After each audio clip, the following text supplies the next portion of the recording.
I am.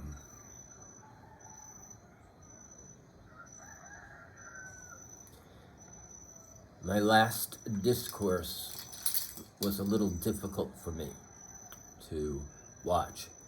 I felt that I didn't make my point. So I am going to continue drilling into this issue. And whether I can make my point is another question.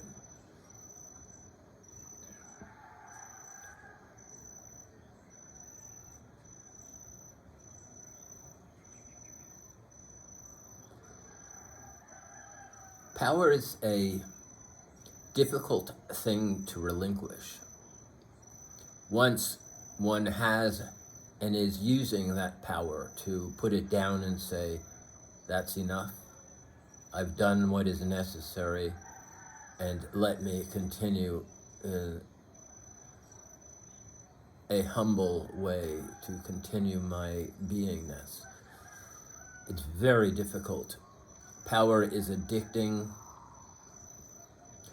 I actually have not seen anybody or known anybody who has relinquished power easily. Most people are forced to relinquish power. The orange-headed man who is running for presidency is one of those beings. Just that inability to relinquish power and doing all sorts of strange things to retain power show how difficult it is. And power is not just political or social. It is power in regards to money making. It's power in regards to drug use. It's power in regards to alcohol use. It's power in regards to material wealth and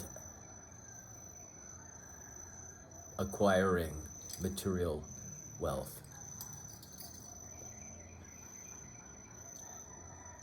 To live a humble life and at the same time be fully expressive, to live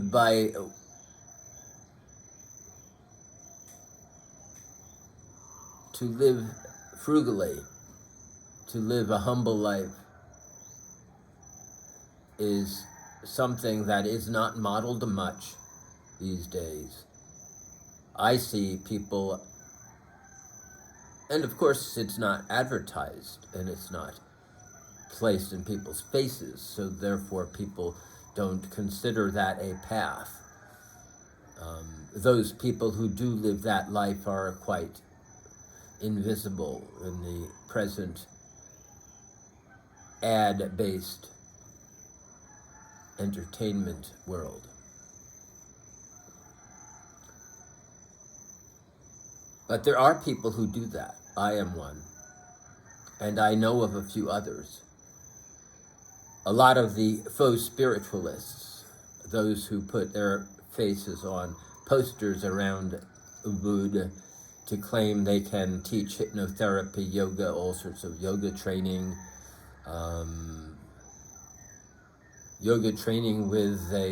with past life regression, all of these things.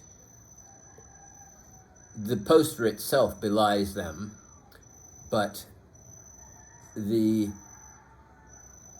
true practitioner of spiritual works lives a humble, frugal life. That is pretty much the definition of living a spiritual life.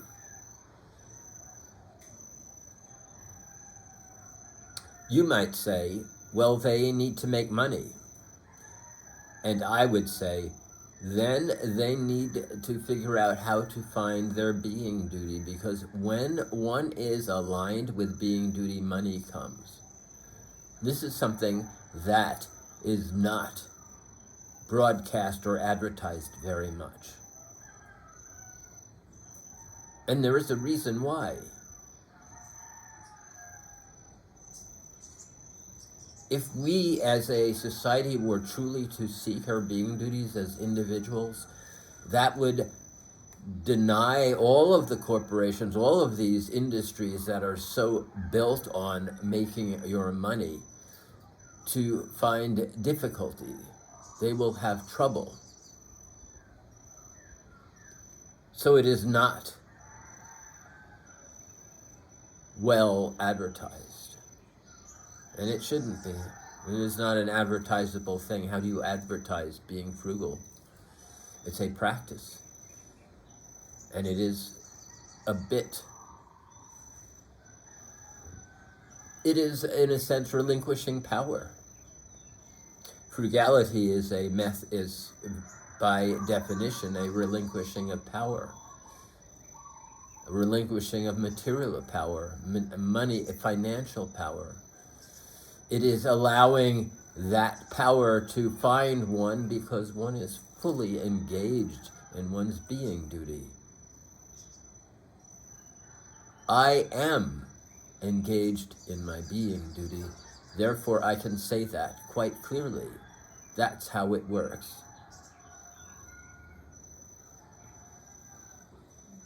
The stepping on somebody else's head to get somewhere, or the undermining somebody else's process in order to stand above them and say, come to me to study yoga or study hypnotherapy or be enlightened by this guru, that is not the way.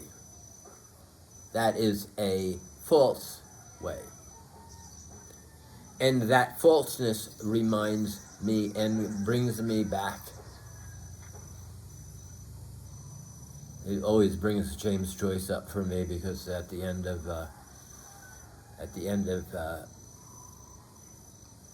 I think it's Finnegan's Wake.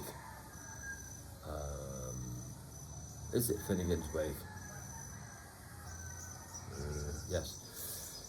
That's what happens. It's a circle story. Very difficult to read. Very intriguing to me, however. I still have it on my computer. I constantly pick it up and look at it. I find it quite interesting. I have wanted, in fact, to do a discourse where I am completely in my own language, and I will do that. It's difficult for you to listen to, or maybe not. Gerapamuns. See, Gerapamuns, sa, who? Gerakanto kupasi Gerama. Tu pitas kumbo pepe kupala secrete. So I don't know. Can you handle it? In any event, fake, falseness. I ended by saying your entertainment was fake, and it is, but I want to really grind it out for you and show you why it is. I don't listen to your music. I don't watch your films. I don't imbibe your expressive arts. I look for art in reality. And since most people use microphones, I more than likely don't listen to people's music. That is the least of the arts that I participate in. Paintings and sculptures, I see them because I have to encounter them. There's a fellow in town named Malik who uses pointillism with pen and ink. Very fastidious and very cool. I like him very much. But anything that is on Instagram can't catch my attention at all. My sweetie has art. It's all real. I see her make it. I see how it works. It's real art. You don't know about it because she doesn't advertise, and she doesn't need to. The art is her fulfillment. It's her being duty, for sure. I don't watch dancers on Instagram either. I want to see people dancing in front of me. I want to see them really making those moves that are happening, not editing the moves so that they impress me. I dance in reality. I'm in my walkabout outfit that I dance every morning down the streets. I dance at the temple, the yellow monk's temple, the yellow Buddha's temple is more like it. There's a beautiful sun patch up at the top where I do a wonderful sun worshiping, sun adoration dance. I love doing that. The headstone, as I've mentioned, I do a sun adoration dance.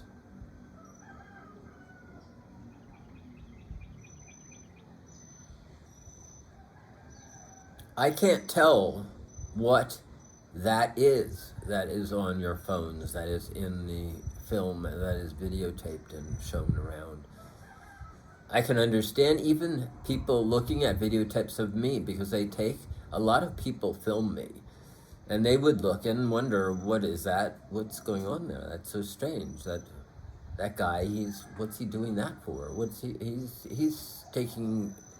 He's stealing the culture. He's doing this, he's doing that, all sorts of things.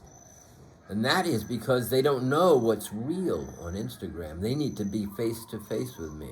If they're face to face with me, then they have no place to hide. Do you understand what I mean? When I'm playing the violin, when I'm singing, when I'm dancing to them, they have no place to hide. They can't hide behind their phone and look at it and be judgmental.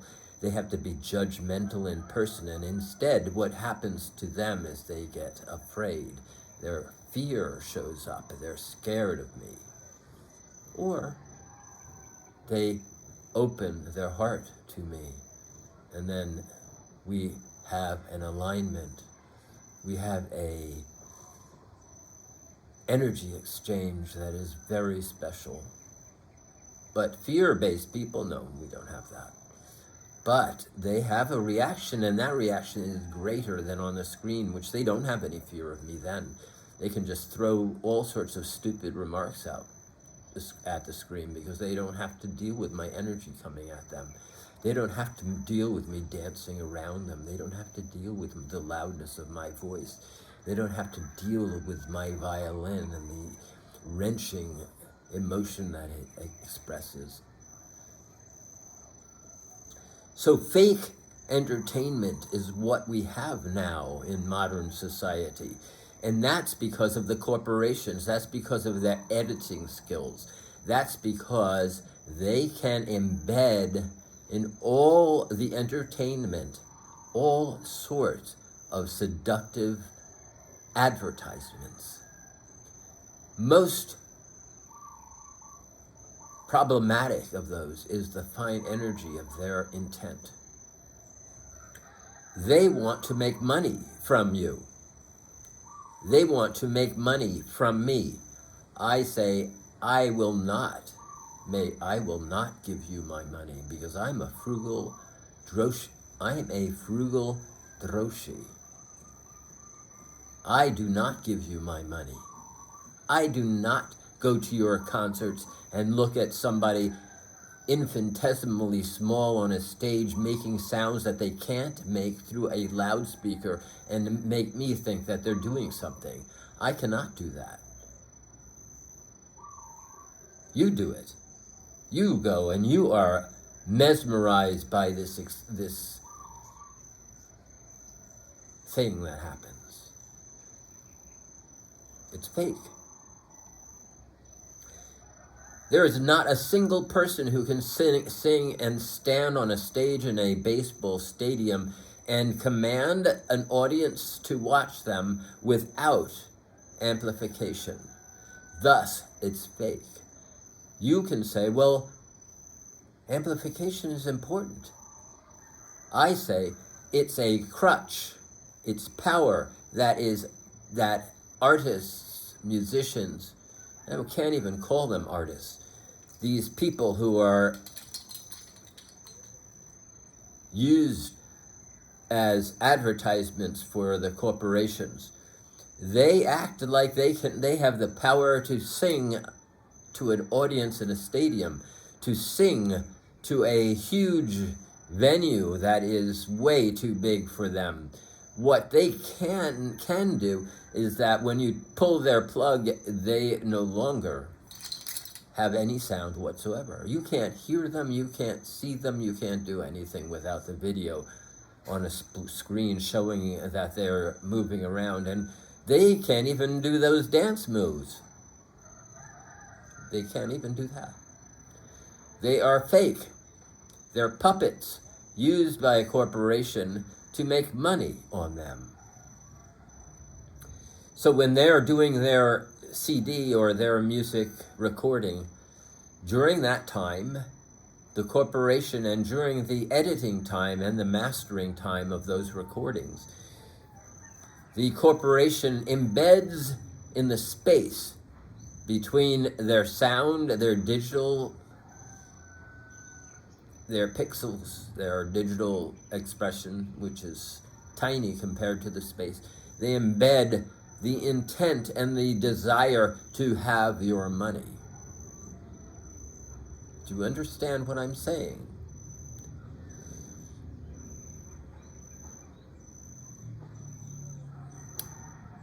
Corporations are power-hungry organizations that will not relinquish power, that want to get more of your money so they can be even more powerful. They can have more billions of dollars. They can own more things. They can control the advertising platform more. So therefore, they use these beings who have somewhat of a personality, somewhat of a, maybe not even a singing voice, maybe something quite cute in a whisper sound. And then they place it in an amplified device, in a microphone, in an amplified device, make it loud and large, and make it seem like these people are very big expressions. They're not. The corporation has made them into big expressions so that they can make more money from you. Not from me, from you. It's fake. Bring that being who is singing to a stadium, to a huge coliseum, to on the top of a Eiffel Tower, on a, name it. Bring them to me, pull their plug, and let's see what they really do. Do they really play an instrument? Do they really even sing? I don't think so. The sweetie and I were in a restaurant the other day, and the set list, the playlist, this is the only time I hear your music. The playlist was playing a collection of performers who were doing covers. One of them was Simon and Garfunkel, who was one of my favorite duos at one time. They were doing one of their hits, and the person who did the cover was whisper singing. They weren't even singing really; they were just whispering, and the mechanisms, the amplification, the microphones made them loud and gave them a certain type of what people, I guess, might call beautiful sound, which I don't believe in, because I know it's just whispering. They're not really even singing. And a long series of these kind of pieces came up, covers of various of people in the past who really did perform. Michael Jackson really did perform. I almost think of him as the last one. And the way the corporations treated him and undermined him and misrepresented him because he was so talented. He was actually not controllable.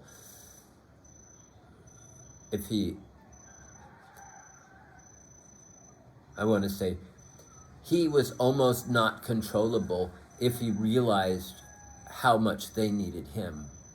But he didn't. And thus he fell into their machinations and looked weird to everybody. It was a sad destruction. Prince too. The way these corporations undermined them, these who were extremely talented, these beings who in this day and age are invisible. You don't even know who's talented anymore. They just kind of disappear because a talented being is uncontrollable. Their talent is the speaking,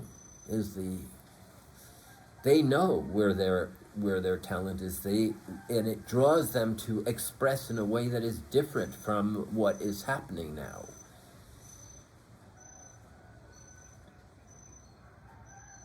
And I don't have connection to them. I don't know where they are. They're hidden from me. If I see them, I recognize them. The sweetie's very good at recognizing talented beings. She's extremely good at telling beings who are untalented that they are untalented also. I am hoping that when I have died, that she creates a grant for talented artists, beings who truly are talented, not these figureheads and puppets that are used to sell corporate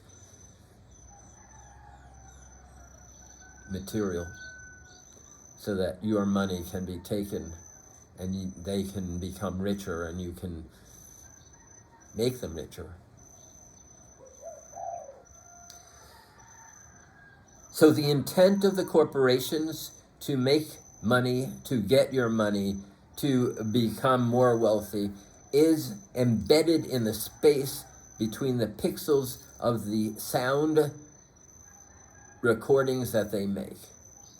This subliminal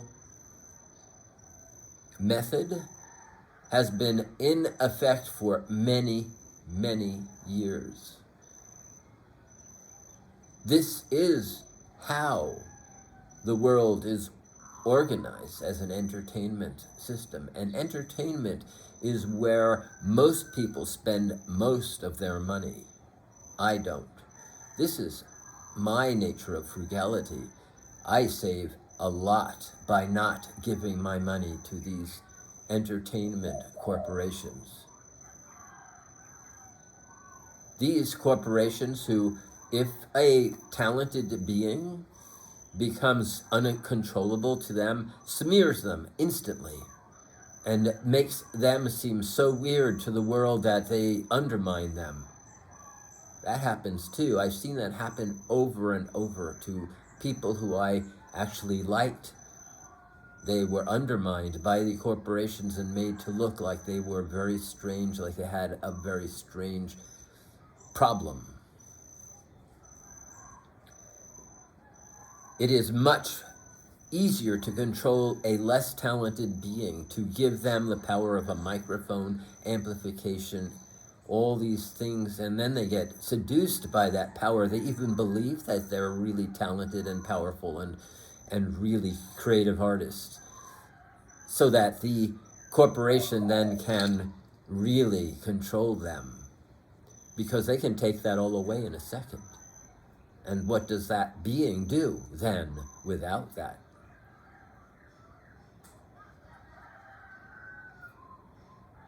They're fake.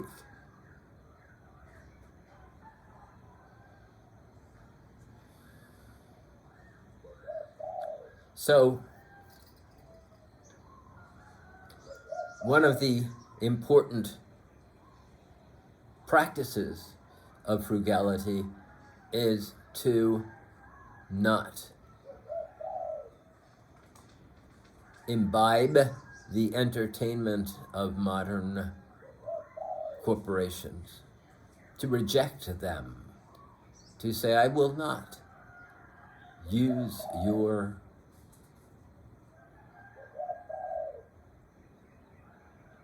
I don't want to call it art, because it isn't. It is a your advertisement. I reject your advertisement. I reject the way you're trying to control me through that advertisement to take my money. That's frugality. That is something that I encourage everybody to do, to shut it down, to stop using their entertainment, to turn to entertainment that is real. So that leaves a big problem now, because all of you who are in the entertainment business, all of you who want to be famous, all of you who want money through your art and through your entertainment, through your performance, through your music, through your guitar playing, you all plug in, all of you. It is a disease. And you plug in because it's easier to use a microphone. You don't have to learn to sing, really. You can put a microphone up to your lips and you can kind of mouth things, and boy, you put effects on it, boy, you are, wow, what a great singer you are now. I see it all around me. I see it over here in this restaurant called Zest. I see them all doing it. They put a microphone in front of their lips, they plug in and put all sorts of effects on it, and all of a sudden they sound like they are a trance band, or they have great voices, or they act like they take it really. They act like they are really all hot and hot to trot. They're all really good at what they do, and they're not. But it's not as fakey as those beings who are in your face in the stadium singing to you, in Madison Square Garden singing to you. Not one of them can sing to an audience in Madison Square Garden. They're fake. They need a device. They need electrons. They need electrons doing it for them. And one of those proofs, one of those things, is that when somebody sings in a microphone and you go farther away from it, and that is still as loud or louder than what it is louder than what the person did. So that, for instance, I will just speak of Zest because here it is right down the block. Zest is a restaurant of vegan food, vegetarian vegan food, and they have music playing. And those musicians plug in to the system, and then that music that they perform is then put through an amplifying device and goes to speakers all around the room, and the people who are far away from the performance can hear. But they have lag time, so over there where they are hearing it, it's really loud, or maybe even louder than the performer, and yet the sound is about a second slower, so that when it reaches them, the sound is, it's called latency. It is one of the things that turned me away from using microphones, from using amplification, from using all of that. And then when I stopped using it, I saw how it was a power tool that people get addicted to. Why not?